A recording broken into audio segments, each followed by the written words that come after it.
Hey guys, welcome back to Tamil Galata. எங்க சேனல்ல தொடர்ந்து சினிமா சம்பந்தமான எக்ஸ்க்ளூசிவான அப்டேட்ஸ் வந்து பார்த்துட்டு இருக்கோம். ஸோ அந்த வகையில் இன்னைக்கான அப்டேட்ஸ்குள்ள போகலாம் வாங்க. இளையராஜா மியூசிக்ல சிவபிரகாஷ் அப்படின்ற ஒருத்தருடைய டைரக்ஷன்ல உருவாகி இருக்க படம் தான் பேரன்பும் பெருங்கோபமும் அப்படின்னு ஒரு படம். ஸோ டைட்டிலே வந்து வித்தியாசமாக இருக்கு. ஸோ இந்த படத்தோட ரிலீஸ் டேட்டை வந்து அனௌன்ஸ் பண்ணியிருக்காங்க. அதன்படி இந்த ஜூன் 5ஆம் தேதி இந்த படம் தியேட்டர்ஸ்ல வந்து ரிலீஸ் ஆக இருக்கு. கார்த்திகேயன் மணி டைரக்ஷன்ல மெட்ராஸ் மேட்னி அப்படின்னு ஒரு படம் வந்து உருவாகி இருக்கு. இந்த படம் இந்த ஜூன் 6ஆம் தேதி ரிலீஸ் ஆக இருக்கு அப்படின்றது குறிப்பிடத்தக்கது. ஸோ இந்த படத்துல வந்து சத்யராஜ் வந்து ஒரு முக்கியமான ஒரு கதாபாத்திரத்தில் நடிச்சிருக்காரு அப்படின்றது குறிப்பிடத்தக்கது. ஸோ அவருடைய போஸ்டரை வந்து இப்ப படக்குழு வந்து ரிலீஸ் பண்ணியிருக்காங்க. டைரக்டர் ராமுடைய பறந்து போ திரைப்படத்துல இருந்து சன்ஃபிளவர் நோட்ட சிங்கிள் நோட்ட டீசர் அப்படின்ற மாதிரி ஒரு அப்டேட் ஒன்று இன்னைக்கு ஈவினிங் 5 நாளைக்கு ரிலீஸ் ஆக போகுது அப்படின்ற மாதிரி அறிவிச்சிருந்தாங்க. ஸோ இது வந்து சிங்கிளும் கிடையாது டீசரும் கிடையாது அப்படின்ற மாதிரி சொல்லியிருக்காங்க. பட் இது ஒரு பாட்டு மாதிரி தான் தெரியுது. அதாவது சந்தோஷ் தயாநிதி மியூசிக்ல மதன் காக்கி லிரிக்ஸ்ல விஜய் யேசுதாஸ் பாடி இருக்காரு அப்படின்ற மாதிரி சொல்லப்படுது. பட் இது சிங்கிள் கிடையாது அப்படின்ற மாதிரி சொல்லியிருக்காங்க. பட் இது என்ன அப்படின்னு சொல்லி ஈவினிங் வரைக்கும் வெயிட் பண்ணி பார்க்கலாம். KGR studio producer Kottapadi J Rajesh அப்படின்றவர் வந்து இப்ப ஹீரோ அவதாரம் எடுத்திருக்காரு. அதுக்கான ஃபர்ஸ்ட் லுக் வந்து இன்னைக்கு லான்ச் ஆகும் அப்படின்ற மாதிரி சொல்லியிருந்தாங்க. அதன்படி ஃபர்ஸ்ட் லுக் வந்து லான்ச் பண்ணிட்டாங்க. அங்கீகாரம் அப்படின்னு சொல்லி இந்த படத்துக்கு வந்து டைட்டில் வச்சிருக்காங்க. ஸோ இது வந்து ஒரு ஸ்போர்ட்ஸ் சம்பந்தப்பட்ட ஒரு கோர்ட் ரூம் டிராமா அப்படின்றது குறிப்பிடத்தக்கது. இந்த படத்தை வந்து ரஞ்சித்துடைய அசிஸ்டன்ட் டைரக்டரான தென்பதியன் அப்படின்றவர் தான் டைரக்ட் பண்ணியிருக்காரு அப்படின்றது குறிப்பிடத்தக்கது. ஸோ இந்த படத்தோட ஃபர்ஸ்ட் லுக் மற்றும் செகண்ட் லுக் வந்து இப்போ லான்ச் பண்ணியிருக்காங்க. ஷூட்டிங் நடந்துட்டு இருக்கு. ஸோ வெயிட் பண்ணி பார்க்கலாம் இந்த படம் என்ன மாதிரியான ஒரு திரைப்படமாக வரப்போகுது அப்படின்னு சொல்லி. பவன் கல்யாண் வந்து அடுத்ததாக உஸ்தாத் பகத் சிங் அப்படின்னு ஒரு படத்துல வந்து நடிச்சிருக்காரு. இந்த படம் அதாவது இந்தியாவிலேயே ஒரு மிகப்பெரிய பேன் இந்தியா திரைப்படமாக அமைய போகுது அப்படின்ற மாதிரி சொல்லப்படுது. இந்த படத்தை டிஜே பட டைரக்டர் ஹரிஷ் சங்கர் தான் டைரக்ட் பண்ணிருக்காரு. இந்த படத்துல பவன் கல்யாணுக்கு ஜோடியாக ஸ்ரீலீலா நடிக்கிறாங்க அப்படின்றது குறிப்பிடத்தக்கது. இந்த படத்துக்கு ராக் ஸ்டார் டிஎஸ்பி தான் மியூசிக் பண்றாரு அப்படின்றதும் குறிப்பிடத்தக்கது. ஸோ இது வந்து ஒரு பவர்ஃபுல்லான ஒரு காப் ஸ்டோரி அப்படின்ற மாதிரி சொல்றாங்க. இந்த படத்தோட ஷூட்டிங் வந்து விரைவில் தொடங்க போகுது அப்படின்ற மாதிரி அதிகாரப்பூர்வமாக அறிவிச்சிருக்காங்க. ஸோ வெயிட் பண்ணி பார்க்கலாம் இந்த திரைப்படம் என்ன மாதிரியான ஒரு திரைப்படமாக வரப்போகுது அப்படின்னு சொல்லி. திலீப், வினித் ஸ்ரீனிவாசன், தயான் ஸ்ரீனிவாசன், சாண்டி மாஸ்டர் ஆகியோர் இணைந்து நடித்திருக்க படம் தான் பா பா பா அப்படின்னு ஒரு படம். ஸோ இது ஒரு மலையாள படம். இந்த படத்தை வந்து தனஞ்சய் சங்கர் அப்படின்றவர் தான் டைரக்ட் பண்ணியிருக்காரு. ஸோ இது வந்து ஒரு காமெடி மாஸ் என்டர்டைனர் அப்படின்ற மாதிரி சொல்லப்படுது. இந்த படத்துல மோகன்லால் கூட ஒரு கேமியோ பண்ணியிருக்காரு அப்படின்ற மாதிரி கூட சொல்லப்படுது. பட் இன்னும் அஃபிஷியலா வந்து அதை பத்தின அப்டேட்ஸ் எதுவுமே வெளியாகல. ஸோ இந்த நிலையில வந்து பார்த்தோம் அப்படின்னா இந்த படம் இந்த ஜூன் 20ஆம் தேதி ரிலீஸ் ஆயிருக்கணும். ஆனா போஸ்ட்போன் ஆயிருச்சு. ஸோ இந்த ஜூலை 4ஆம் தேதி வந்து இந்த படம் பத்தின ஒரு மேஜர் அப்டேட் ஒன்று வரப்போகுது அப்படின்ற மாதிரி படக்குழு வந்து இப்ப அதிகாரப்பூர்வமாக அறிவிச்சிருக்காங்க. மிகப்பெரிய வெற்றி அடைந்த காந்தாரா திரைப்படத்தினுடைய அடுத்த பாகம் வந்து ரெடி ஆயிட்டு இருக்கு. இந்த படம் அக்டோபர் 2, 2025 ரிலீஸ் ஆகும் அப்படின்ற மாதிரி சொல்லியிருந்தாங்க. அதுக்கு பிறகு ஒரு சில ரீசன்ஸ்னால அந்த படக்குழுவை சேர்ந்தவங்க வந்து அடுத்தடுத்து இறந்து போக ஆரம்பிச்சாங்க. ஸோ இது ஏதோ தெய்வ குத்தமாக இருக்கு அப்படின்ற மாதிரிலாம் அந்த டைம் வந்து செய்திகள் வெளியாக இருந்துச்சு. அதனால படம் வந்து ரிலீஸ் ஆகுமா, படம் வந்து போஸ்ட்போன் ஆக போகுது அப்படின்ற மாதிரி சொல்லப்பட்டிருந்துச்சு. ஆனா இப்ப படக்குழு என்ன சொல்லியிருக்காங்க அப்படின்னா அதெல்லாம் கிடையாது. சொன்ன மாதிரி இந்த 2025 அக்டோபர் 2ஆம் தேதி இந்த படம் தியேட்டர்ஸ்ல ரிலீஸ் ஆகும் அப்படின்ற மாதிரி சொல்லியிருக்காங்க. ஸோ வெயிட் பண்ணி பார்க்கலாம் பார்ட் 1 மாதிரியே பார்ட் 2க்கும் வரவேற்பு கிடைக்க போகுதா இல்லையா அப்படின்னு சொல்லி. சேகர் கமலா டைரக்ஷன்ல தனுஷ் நாகார்ஜுனா நடித்திருக்க படம் தான் குபேரா திரைப்படம். இந்த படம் இந்த ஜூன் 20ஆம் தேதி ரிலீஸ் ஆக இருக்கு அப்படின்ற மாதிரி ஆல்ரெடி அறிவிச்சிருந்தாங்க. இந்த நிலை நேத்து வந்து இந்த படம் போஸ்ட்போன் ஆக போகுது அப்படின்ற மாதிரி செய்திகள் வெளியாகி இருந்துச்சு. ஏன் அப்படின்னா நிறைய பிகிஸ் வந்து இந்த ஜூன் வந்து ரிலீஸ் ஆகிறதால ஜூலைக்கு வந்து போஸ்ட்போன் ஆக போகுது அப்படின்ற மாதிரி செய்திகள் வெளியாயிருந்துச்சு. உடனே வந்து நேத்து படக்குழுவுடைய ட்விட்டர் பக்கத்துல வந்து அதெல்லாம் கிடையாது அப்படின்ற மாதிரி 28 ஜூன் 2025 அப்படின்னு சொல்லி ஒரு போஸ்டர் வந்து போட்டிருக்காங்க. ஸோ இந்த போஸ்ட்போன் வதந்தியை நம்ப வேணாம் அப்படின்றதுக்கு அவங்க அந்த பதிவை போட்டிருக்காங்க. ஸோ அதை வச்சு பார்க்கும் பொழுது தனுஷுடைய குபேரா திரைப்படம் போஸ்ட்போன் ஆகல அப்படின்னு தெரிய வந்திருக்கு. விஜய் ஆண்டனி வந்து அடுத்ததாக லாயர் அப்படின்னு ஒரு திரைப்படத்துல வந்து நடிச்சிட்டு இருக்காரு. இது வந்து அவருடைய 26வது திரைப்படம். இந்த படத்தை ஜென்ரல் உமன் படத்தை டைரக்ட் பண்ண ஜோஷுவா சேதுராமன் தான் டைரக்ட் பண்ணிட்டு இருக்காரு. இந்த படத்துல விஜய் ஆண்டனிக்கு ஈக்குவலான ஒரு ரோல், அதாவது அவருக்கு ஆப்போசிட்டாக இன்னொரு பெண் வழக்கறிஞராக நடிக்கிறது ஒரு பிரபல நடிகை அப்படின்ற மாதிரி சொல்லியிருந்தாங்க. அதன்படி இப்ப அந்த நடிகையை வந்து படக்குழு இன்ட்ரோடியூஸ் பண்ணியிருக்காங்க. அதன்படி பிரபல நடிகையான ரவீனா தந்தன் தான் வந்து பார்த்தோம் அப்படின்னா விஜய் ஆண்டனிக்கு ஆப்போசிட்டாக வந்து கோர்ட்ல வந்து வாதாட போறாங்க இந்த லோயர் படத்துல. சோ அவங்கள வந்து இப்ப படக்குழு இன்ட்ரோடியூஸ் பண்ணியிருக்காங்க. சோ வெயிட் பண்ணி பார்க்கலாம் இந்த திரைப்படம் விஜய் ஆண்டனிக்கு என்ன மாதிரியான ஒரு திரைப்படமாக வரப்போகுது அப்படின்னு சொல்லி. சந்தானத்துடைய டிடி நெக்ஸ்ட் லெவல், சூரியுடைய மாமன் திரைப்படங்கள் ரிலீஸ் ஆகி இப்போ 1 வீக் ஆயிடுச்சு. ஸோ 1 வீக்குக்கான கலெக்ஷன் ரிப்போர்ட் வந்து இப்போ வெளியாகி இருக்கு. அதன்படி பார்த்தோம் அப்படின்னா சந்தானத்துடைய டிடி நெக்ஸ்ட் லெவல் படம் கிட்டத்தட்ட 7 நாட்கள்ல வந்து 12.5 கோடிகளை வந்து கலெக்ட் பண்ணிருக்கு அப்படின்ற மாதிரி ஒரு தகவல் வெளியாகி இருக்கு. ஸோ இதை தாண்டி சூரியுடைய மாமன் திரைப்படம் கிட்டத்தட்ட 7 நாட்கள்ல 22 கோடிகளை கலெக்ட் பண்ணிருக்கு அப்படின்ற மாதிரி சொல்லப்படுது. ஸோ ஃபர்ஸ்ட் டே வந்து பார்த்தோம் அப்படின்னா டிடி நெக்ஸ்ட் லெவலுக்கு தான் அதிக கலெக்ஷன் இருந்துச்சு. ஆனா அதுக்கு பிறகு ரிவ்யூஸ் வச்சு ஃபேமிலி ஆடியன்ஸ் வந்து சூரியுடைய மாமன் படத்தை தான் ப்ரிஃபர் பண்ணாங்க. ஸோ அதனால வந்து சூரியுடைய மாமன் திரைப்படம் பாக்ஸ் ஆஃபீஸ்ல வந்து சந்தானத்துடைய டிடி நெக்ஸ்ட் லெவலை விட லீடிங்ல இருக்கு அப்படின்றது குறிப்பிடத்தக்கது.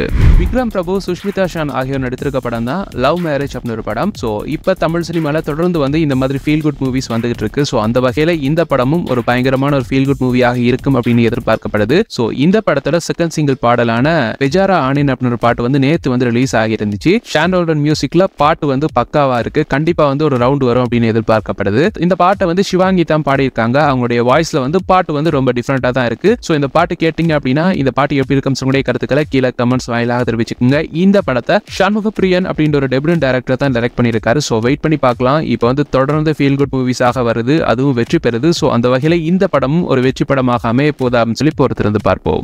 ஜென்ரியோட ஹஸ்பண்டான ரித்தேஷ் தேஷ்முக் வந்து இப்போ ஒரு படத்தை வந்து டைரக்ட் பண்ணிட்டு இருக்காரு. அந்த படத்தோட ஃபர்ஸ்ட் லுக்கை வந்து இப்போ லான்ச் பண்ணியிருக்காங்க. அதன்படி அந்த படத்துக்கு ராஜா சிவாஜி அப்படின்னு சொல்லி டைட்டில் வச்சிருக்காங்க அப்படின்ற மாதிரி சொல்லப்படுது. ஸோ இந்த படம் இந்தியாவுடைய லெஜெண்டரி வாரியர் கிங்கான சத்ரபதி சிவாஜி மகாராஜுடைய வாழ்க்கை வரலாறு திரைப்படம் அப்படின்ற மாதிரி சொல்லப்படுது. இந்த படம் மராத்தி, ஹிந்தி, தமிழ், தெலுங்கு, கன்னடா மற்றும் மலையாள மொழிகள்ல அதாவது கிட்டத்தட்ட ஒரு 6 லாங்குவேஜஸ்ல வந்து அடுத்த வருஷம் மே 1 வந்து ரிலீஸ் ஆக போகுது அப்படின்ற மாதிரி அதிகாரப்பூர்வமாக அறிவிச்சிருக்காங்க. ஒருத்தருடைய வாழ்க்கை வரலாற்றை வந்து எத்தனை பேர் தான் திரைப்படமாக எடுப்பாங்க அப்படின்றது தெரியல. இந்த சத்ரபதி சிவாஜியுடைய வாழ்க்கை வரலாறு திரைப்படம் எத்தனையோ அதுக்கு முன்னாடி வந்துருச்சு. இப்ப மறுபடியும் ஒரு படத்தை வந்து எடுக்கிறாங்க. இதையும் போய் மக்கள் பார்க்கத்தான் போறாங்க. சோ வெயிட் பண்ணி பார்க்கலாம் இந்த படம் என்ன மாதிரியான ஒரு திரைப்படமாக வரப்போகுது அப்படின்னு சொல்லி.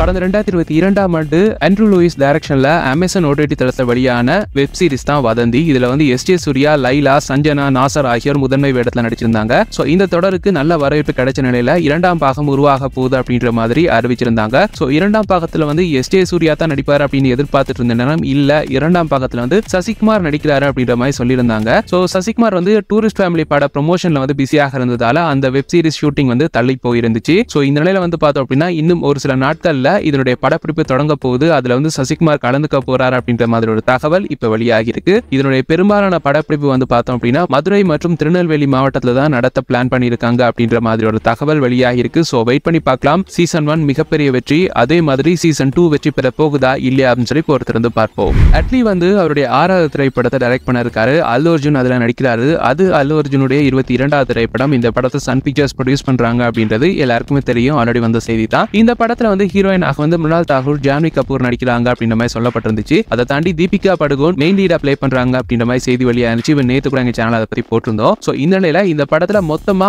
5 ஹீரோயின் அப்படின்ற மாதிரி சொல்லப்படுது. சோ அதன்படி பார்க்கும்போது தீபிகா படுகோன், மிருனால் தாகூர், ஜான்வி கபூரை வந்து கன்ஃபார்ம் பண்ணிட்டாங்க. சோ இதை தாண்டி பாக்கியஸ்ரீ போஸும் வந்து இந்த படத்துல நடிக்கிறாங்க அப்படின்ற மாதிரி சொல்லப்படுது. சோ இன்னும் ஒரே ஒரு ஹீரோயினை மட்டும் தான் பிக் பண்ண இருக்கான். சோ அது யாரு அப்படின்றது தெரியல. படக்குழு வந்து ஸ்டில் வந்து டிஸ்கஷன்ல இருக்காங்க அப்படின்ற மாதிரி சொல்லப்படுது. சோ 5 ஹீரோயின்ஸை வச்சு ஒரு படம் பண்றாங்க அப்படின்னா என்ன மாதிரியான ஒரு படமாக இது இருக்க போகுது அப்படின்றது தெரியல. சோ வெயிட் பண்ணி பார்க்கலாம். அட்லி அல்லு அர்ஜுன் காம்போ என்ன மாதிரியான ஒரு திரைப்படத்தோட வர போறாங்க அப்படின்னு சொல்லி. அனிமல் பட டைரக்டர் சந்தீப் ரெட்டி வங்கா அடுத்ததாக பிரபாஸை வைத்து ஸ்பிரிட் அப்படின்ற ஒரு படத்தை டைரக்ட் பண்றாரு. சோ இந்த படத்துல வந்து தீபிகா படுகோன் நடிக்கிறதாக செய்திகள் வெளியாகி இருந்துச்சு. கிட்டத்தட்ட 20 கோடி ரூபாய் சேலரி வந்து அவங்களுக்கு பேசப்பட்டிருந்துச்சு அப்படின்ற மாதிரியும் சொல்லப்பட்டிருந்துச்சு. ஆனா அவங்க அந்த படத்துல இருந்து விலக்கப்பட்டாங்க அப்படின்ற மாதிரி செய்திகள் வெளியாயிருச்சு. இவன் நேத்து கூட எங்க சேனலை பத்தி பேசியிருந்தோம். அதாவது தீபிகா படுகோன் வந்து லாஸ்ட் இயர் எண்ட்ல தான் வந்து பார்த்தோம் அப்படின்னா குழந்தை பெற்றிருந்தாங்க. சோ அதனால இப்போ வந்து ஷூட்டிங் வருவதற்கு வந்து பல கண்டிஷன்களை வந்து அவங்க போடுறாங்களாம். அதுலயும் குறிப்பா ஒரு நாளைக்கு வந்து 6 மணி நேரம் மட்டும்தான் ஷூட்டிங்க்கு வருவேன் அப்படின்ற மாதிரி சொல்லி இருந்திருக்காங்க. சோ இதனால தான் அவங்களை வந்து இந்த படத்துல இருந்து அந்த படத்தோட டைரக்டர் விலக்கிட்டாரு அப்படின்ற மாதிரி சொல்லப்படுது. சோ இந்த நிலையில அவங்களுக்கு பதிலாக வந்து இன்னொரு நடிகையை வந்து கமிட் பண்ணியிருக்காங்களாம். அதன்படி இப்ப ட்ரெண்டிங்ல இருக்க ருக்மிணி வசந்த் தான் வந்து பார்த்தோம் அப்படின்னா இந்த படத்துல ஹீரோயினாக நடிக்க போறாங்களாம். சோ அவங்க கிட்ட இப்ப பேச்சுவார்த்தை நடக்குது, சேலரி டிஸ்கஷன் போகுது அப்படின்ற மாதிரி சொல்லப்படுது. சோ விரைவில் அவங்க இந்த படத்துல நடிக்கிறாங்க அப்படின்றத அதிகாரப்பூர்வமாக அறிவிப்பாங்க அப்படின்னு எதிர்பார்க்கப்படுது. ரித்திக் ரோஷன், ஜூனியர் என்டிஆர் நடித்திருக்க வார் பாகம் 2 படத்தோட டீசர் வந்து ஜூனியர் என்டிஆருடைய பர்த்டே அன்னைக்கு வந்து ரிலீஸ் ஆகிருந்துச்சு. அந்த படம் வந்து ஆகஸ்ட் 14 ரிலீஸ் ஆக போகுது அப்படின்ற மாதிரியும் அறிவிச்சிருந்தாங்க. சோ இந்த படம் வர்றதால கூலி திரைப்படத்தோட கலெக்ஷன் பாதிக்கும் அப்படின்ற மாதிரி செய்திகள் வெளியாகி இருந்துச்சு. ஏன் அப்படின்னா கூலி வந்து கண்டிப்பா ஒரு 1000 crores கலெக்ட் பண்ணும் அப்படின்ற மாதிரி ஒரு எதிர்பார்ப்பு இருக்கு. சோ இந்த படம் வந்துச்சு அப்படின்னா கூலி படத்துக்கு ஒரு சிக்கலாக இருக்கும் அப்படின்ற மாதிரி சொல்லப்பட்டிருந்துச்சு. ஆனா இப்ப வந்திருக்க தகவல் என்ன அப்படின்னா இந்த வார் பாகம் 2 டீசர் ட்ரெய்லருக்கு வந்து ரொம்பவே புவரான ரெஸ்பான்ஸ் தான் கிடைச்சிருந்துச்சு. அதுலயும் வந்து பார்த்தோம் அப்படின்னா ரித்திக் ரோஷன், ஜூனியர் என்டிஆர் அப்படின்னு சொல்லி 2 பெரிய ஹீரோஸ் நடிச்சும் ரசிகர்கள் வந்து அந்த டீசர்ல ஒரு சின்ன சீனுக்கு வந்து கியாரா அத்வானியை பத்தியும் அவங்களுடைய ஸ்கிரீன் பிரசன்ஸ் பத்தியும் தான் பேசிட்டு இருந்தாங்க. சோ அதுல இருந்தே தெரியுது ரொம்ப புவர் ரெஸ்பான்ஸ் அப்படின்னு சொல்லி. அதனால இந்த படத்தை இப்ப போஸ்ட்போன் பண்ண போறாங்க அப்படின்ற மாதிரி ஒரு தகவல் வெளியாகி இருக்கு. சோ இதனால கூலிக்கு வந்து சிக்கல் இருக்காது அப்படின்ற மாதிரி சொல்லப்படுது. சோ வெயிட் பண்ணி பார்க்கலாம் கூலி எந்த சிக்கலும் இல்லாம ரிலீஸ் ஆகி 1000 crores வந்து கலெக்ட் பண்ண போகுதா இல்லையா அப்படின்னு சொல்லி. தமிழ் சினிமால நகைச்சுவை நடிகராக வலம் வந்த சூரி விடுதலை, கருடன், மாமன் போன்ற படங்கள் மூலம் இப்ப ஹீரோ அவதாரம் எடுத்திருக்காரு. இப்ப வந்து மாமன் படத்தோட ப்ரமோஷன் நிகழ்ச்சியில அவர்கிட்ட வந்து சிம்புக்காக நகைச்சுவை கதாபாத்திரத்துல சந்தானம் வந்து இப்ப நடிக்க ஆரம்பிச்சிட்டாரு. சோ சிவகார்த்தியனுக்காக நீங்க நடிப்பீங்களா அப்படின்ற மாதிரி ஒரு கேள்வி கேட்கப்பட்டிருந்துச்சு. சோ அதுக்கு பதிலளித்த சூரி என்ன சொல்லியிருந்தார் அப்படின்னா, நான் சரி அப்படின்னு சொல்லி அந்த படத்துல நடிக்க சம்மதிச்சாலும் என்னுடைய தம்பி வந்து சம்மதம் சொல்ல மாட்டாரு. அண்ணா நாம 2 பேருமே இணைந்து ஈக்குவலான ஒரு கதாபாத்திரத்துல நடிக்கிறது அப்படின்னா நடிப்போம் அப்படின்ற மாதிரி தான் என்னுடைய தம்பி சிவா சொல்லுவாரு. சோ அதனால அப்படி ஒரு கதை அமைஞ்சா கண்டிப்பா 2 பேருமே இணைந்து நடிப்போம் அப்படின்ற மாதிரி சூரி வந்து சொல்லியிருக்காரு. சோ இது வந்து ஒரு தரமான ஒரு பதில் அப்படின்னே சொல்லலாம். அதாவது சூரி வந்து நான் வந்து இனிமே காமெடி கதாபாத்திரத்துல நடிக்க மாட்டேன் அப்படின்றத வந்து சுத்தி வளைச்சு இப்படி சொல்லிட்டாரு. ஈவன் சிவகார்த்தியனே வந்து இனிமே சூரிய வந்து நம்ம படத்துல வந்து ஒரு காமெடி ரோலுக்கு கூப்பிடும் அப்படின்னு நினைச்சா கூட இந்த சூரியுடைய பதில் வந்து கூப்பிட வைக்காது. சோ இதனால நல்ல தெளிவா தான் இருக்காரு சூரி அப்படின்னு சொல்லி ரசிகர்கள் வந்து அவருடைய இந்த கருத்து கீழே கமெண்ட் பண்ணிட்டு இருக்காங்க. சோ இது பற்றி உடைய கருத்துக்களை நீங்களும் கீழே கமெண்ட்ஸ் வாயிலாக தெரிவிச்சுக்கோங்க.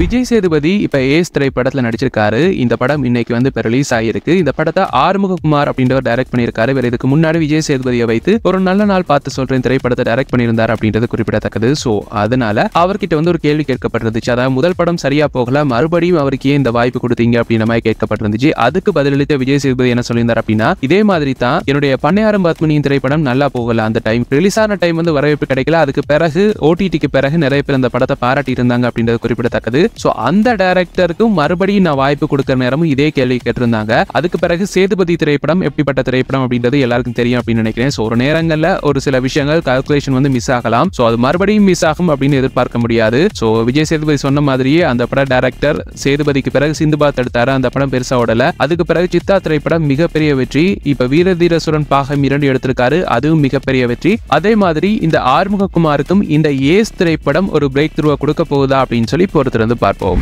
கடந்த 2023ஆம் ஆண்டு நெல்சன் திலீப் குமார் டைரக்ஷன்ல சூப்பர் ஸ்டார் நடிப்புல வெளியாகி மிகப்பெரிய வெற்றி அடைந்த ஒரு படம் தான் ஜெயிலர். சோ இந்த படத்துல வந்து மோகன்லால், சிவராஜ்குமார், ஜாக்கி ஷ்ரோஃப் அப்படின்னு சொல்லி பல மொழிகள்ல இருந்து சூப்பர் ஸ்டார்ஸ் வந்து நடிச்சிருந்தாங்க. சோ அதே சமயம் இந்த படத்துல வில்லனாக வந்து மலையாள நடிகரான விநாயகன் வந்து நடிச்சிருந்தார் அப்படின்றது குறிப்பிடத்தக்கது. இந்த படத்தோட ஆடியோ லான்ச் அப்போ ரஜினிகாந்த் வந்து சொல்லியிருந்தாரு, முதல்ல இந்த படத்துக்கு வில்லனாக நடிக்க வேறொரு பிரபல ஹீரோவை தான் கூப்பிட்டு இருந்தோம். ஆனா எனக்கும் சரி அவருக்கும் சரி ஒரு தோற்று இருந்துச்சு, செட் ஆகுமா அப்படின்னு சொல்லி. எல்லாத்துக்கும் மேல அவர் வந்து என்னுடைய ஒரு க்ளோஸ் ஃப்ரெண்ட் ஒருத்தர். சோ அதனால 2 பேருமே வந்து பேசி இது நமக்கு செட் ஆகாது, இதனால ஒரு சில சங்கடங்கள் வர வாய்ப்பு இருக்கு அப்படின்னு சொல்லி அவருக்கு பதிலாக விநாயகனை வந்து தேர்வு செய்திருந்தோம் அப்படின்ற மாதிரி சூப்பர் ஸ்டார் ரஜினிகாந்த் சொல்லியிருந்தாரு. அந்த டைம் அவர் அப்படி சொன்ன நேரம் இவர் வந்து கண்டிப்பா வந்து சிரஞ்சீவியை தான் சொல்றாரு அப்படின்ற மாதிரி ஒரு சிலரும், இல்ல இவர் வந்து மம்முட்டியை தான் சொல்றாரு அப்படின்ற மாதிரி இன்னொரு சிலரும் வந்து யூகிக்க ஆரம்பிச்சாங்க. அதுக்கு பிறகு அந்த டாபிக் வந்து அப்படியே டைவர்ட் ஆயிருச்சு. சோ இப்போ வந்து ஜெயிலர் பாகம் 2 ஷூட்டிங் நடந்துட்டு இருக்கு. சோ இந்த நிலையில வந்து பார்த்தோம் அப்படின்னா ஜெயிலர் படத்துல ரஜினிகாந்துடைய மகனாக நடித்த வசந்த் ரவி வந்து சமீபத்துல வந்து ஒரு மலையாள சேனல் ஒண்ணுக்கு வந்து ஒரு பேட்டி ஒன்று கொடுத்திருந்தாரு. அதுல வந்து ஒரு முக்கியமான விஷயத்தை பகிர்ந்திருந்தாரு. என்ன அப்படின்னா, வில்லன் கதாபாத்திரத்துல முதல்ல வந்து நடிக்க கூப்பிட்டது நடிகர் மம்முட்டியை தான் அப்படின்ற மாதிரி ஒரு தகவலை இப்ப பகிர்ந்திருக்காரு. அதன்படி ஒரு சில டைப் ஆஃப் ஆடியன்ஸ் வந்து யோகிச்ச மாதிரி மம்முட்டியை தான் ஆரம்பத்தை வந்து இந்த படத்துல வில்லனா நடிக்க கேட்டிருந்திருக்காங்க. அதுக்கு பிறகு அது வந்து ஒரு சில சிக்கலை ஏற்படுத்தும் அப்படின்னு சொல்லி தான் அவர் வேணாம் அப்படின்னு சொல்லிட்டு விநாயகனை வந்து தேர்வு செய்திருந்தாங்க. சோ ஒருவேளை மம்முட்டியே நடிச்சிருந்தா கூட விநாயகன் மாதிரி அந்த கேரக்டருக்கு வந்து சூட் ஆகி இருக்க மாட்டார் அப்படின்ற மாதிரி ஒரு தரப்பு ரசிகர்கள் வந்து இப்ப வசந்த் ரவியுடைய இன்டர்வியூஸ்க்கு பிறகு சொல்லிட்டு இருக்காங்க. சோ உங்களுடைய கருத்து என்ன? அதாவது ஒருவேளை ஜெயிலர் பார்ட் 1ல வந்து மம்முட்டி வந்து வில்லனாக நடிச்சிருந்தா எப்படி இருந்திருக்கும், அவருக்கு வந்து அந்த கேரக்டர் வந்து செட் ஆகி இருக்குமா இல்லையா அப்படின்னு சொல்லி உங்களுடைய கருத்துக்களை கீழே கமெண்ட்ஸ் வாயிலாக தெரிவிச்சுக்கோங்க. கமல்ஹாசனுடைய தக் லைஃப் ஆடியோ லான்ச் வந்து நாளைக்கு நடக்க இருக்கு. ஸோ நாளைக்கு ஈவினிங் 5 மணிக்கு சாய்ராம் காலேஜில் தான் நடக்க இருக்கு அப்படின்றது குறிப்பிடத்தக்கது. ஸோ அந்த ப்ரோமோ வந்து இப்போ ரிலீஸ் ஆகிருக்கு. ப்ரோமோ பார்த்து திடீர்னு விஜய் டிவி கோபி நாயர் வாய்ஸில் வந்து ஆரம்பிக்கிறது. கமல்ஹாசன் கோட் சூடோட பார்த்தோன்னே ஏதோ அடுத்த பிக் பாஸுக்கான ப்ரோமோ அப்படின்னு நினச்சி குழம்ப வேணாம். ஸோ அது வந்து தக் லைஃப் ப்ரொமோஷன் தான் நடந்துட்டு இருக்கு. ஸோ இந்த நிலையில் வந்து பார்த்தோம் அப்படின்னா தக் லைஃப்ல வந்து விண்வெளி நாயகா அப்படின்னு ஒரு பாட்டு இருக்கு அப்படின்றது எல்லாருக்குமே தெரியும். அந்த பாட்டை வந்து கமல்ஹாசனுடைய மகளான ஸ்ருதிஹாசன் தான் பாடி இருக்காங்க அப்படின்றதும் குறிப்பிடத்தக்கது. ஸோ இந்த நிலையில த்ரிஷாவுடைய கதாபாத்திரம் இந்த படத்துல அவங்க ஏத்து நடிச்சிருக்க கதாபாத்திரம் வந்து ஒரு மிஸ்ட்ரியான ஒரு கதாபாத்திரமாக பார்க்கப்படுது. ஆரம்பத்துல வந்து சிம்புக்கு ஜோடியாகத்தான் த்ரிஷா நடிக்கிறாங்க அப்படின்ற மாதிரி எல்லாருமே நினைச்சிட்டு இருந்த நேரம் ட்ரெய்லர் வந்து ரிலீஸ் ஆனதுக்கு பிறகு சிம்புவை வந்து சிங்கிளா காட்டுறாங்க, த்ரிஷா வந்து கமலுக்கு பியாராக வந்து நடிக்கிறாங்க, அதாவது கமலுடைய லவ் அஃபேராக வந்து நடிக்கிறாங்க அப்படின்ற மாதிரி ட்ரெய்லர் பார்த்தோம்னா தெரிஞ்சிருந்துச்சு. ஸோ இப்போ வந்து ரீசன்ட் இன்டர்வியூல வந்து த்ரிஷா வந்து இந்த படத்தை தன்னுடைய கதாபாத்திரம் குறித்து ஒரு தகவலை வந்து சொல்லியிருக்காங்க. அதுல என்ன சொல்லியிருக்காங்க அப்படின்னா, இந்த படத்துல